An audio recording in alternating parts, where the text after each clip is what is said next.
brought to you by Silver Pumps and Motors. Top quality और consistent performance के लिए सिर्फ सिल्वर पंप्स नाम याद रखना।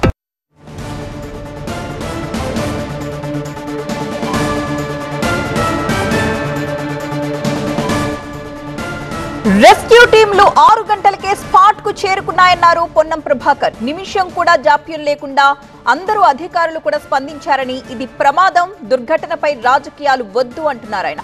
ప్రమాదం చెప్పి రాదు, ఇలాంటివి ఎవరైనా ఊహించగలమా అని అంటున్నారు పొన్నం. ఇది ప్రభుత్వ నిర్లక్ష్యం కాదు, రాజకీయాలు వద్దు అన్నారు పొన్నం. దీని మీద రాజకీయాల వద్దు, ఎవరేం మాట్లాడి అందరూ కూడా కలిసి ఈ ఆపద సమయంలో వాళ్ళ కుటుంబాన్ని ఆదుకోవడానికి అండగా ఉండాలని గౌరవ ముఖ్యమంత్రి గారు ఆదేశించారు. ముఖ్యమంత్రి గారు కూడా బాధిత కుటుంబాలతో టెలిఫోన్ లో ఇప్పుడే మేమే మాట్లాడించినాం. సో మేము మా యొక్క పునరావాస చర్యల్లో ప్రభుత్వం మొత్తంగా అన్ని శాఖలకు సంబంధించి ఇక్కడ ఉన్నాం.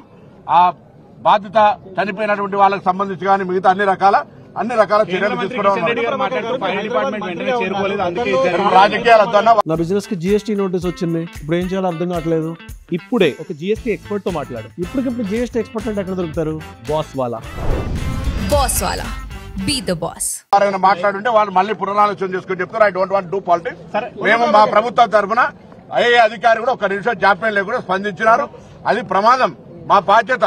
ఎవరు కూడా దీని మీద రాజకీయం చేసేటువంటి ఆలోచన చేయొద్దని కోరుతాం. లోపాలు చూసినారు, మనం ఫైర్ సేఫ్టీకి సంబంధించినటువంటి ప్రికాషన్ తీసుకోమని అధికారులు మనం ఒత్తిడి చేస్తే వేరే ప్రభుత్వం ఒత్తిడి చేస్తుందంటారు.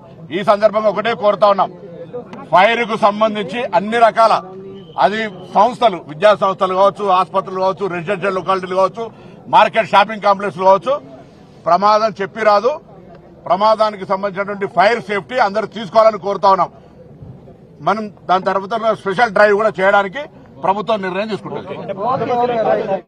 రైట్, చార్మినార్ దగ్గర జరిగిన అగ్ని ప్రమాదంపై సీఎం రేవంత్ దిగ్భ్రాంతి వ్యక్తం చేశారు. బాధిత కుటుంబాలకు ఆయన అన్ని విధాలుగా అండగా ఉంటామని చెప్పారు. అలాగే బాధితులతో ఫోన్లో మాట్లాడారు ఆయన. ఆసుపత్రిలో ఉన్న వారికి మెరుగైన చికిత్స అందించాలని ఆదేశం ఇచ్చారు. ప్రమాద స్థలిని పరిశీలించారు మంత్రి పొన్నం. ఫైర్ డీజీ నాగిరెడ్డి ఈ విషాదంపై స్థానికులతో మాట్లాడి పూర్తి వివరాలు తెలుసుకున్నారు మంత్రి పొన్నం ప్రభాకర్. చార్మినార్ సమీపంలో జరిగిన అగ్ని ప్రమాదంలో ఇప్పటి వరకు మృతుల సంఖ్య 17కు చేరింది. అయితే మృతుల్లో 4 పిల్లలు, 3 పురుషులు, 3 మహిళలు ఉన్నట్లుగా మనకు సమాచారం అందుతోంది. ఇంకా మిగతా వారికి సంబంధించిన వివరాలు తెలియాల్సి ఉంది. స్పాట్లోని అక్కడికక్కడే 3 ప్రాణాలు కోల్పోయారు. ఆ తర్వాత క్షతగాత్రుల్ని ఆసుపత్రికి తరలించారు. ఆసుపత్రిలో వారందరూ చికిత్స పొందుతూ మరణించారు. ఇంకా 5గురి పరిస్థితి విషమంగా ఉంది అంటున్నారు. వీరందరూ కూడా ఒక ఉమ్మడి కుటుంబానికి చెందిన వారు అని చెప్తున్నారు. 4 కుటుంబాలు అక్కడ నివాసం ఉంటున్నాయి. ఈ 4 కుటుంబాలు కూడా ఉమ్మడిగా ఉంటున్నాయి. 30 మంది అక్కడ ఉన్నారు. ప్రమాదం జరిగిన సమయంలో ఆ బిల్డింగ్ లో 30 మంది ఉన్నారని చెప్తున్నారు.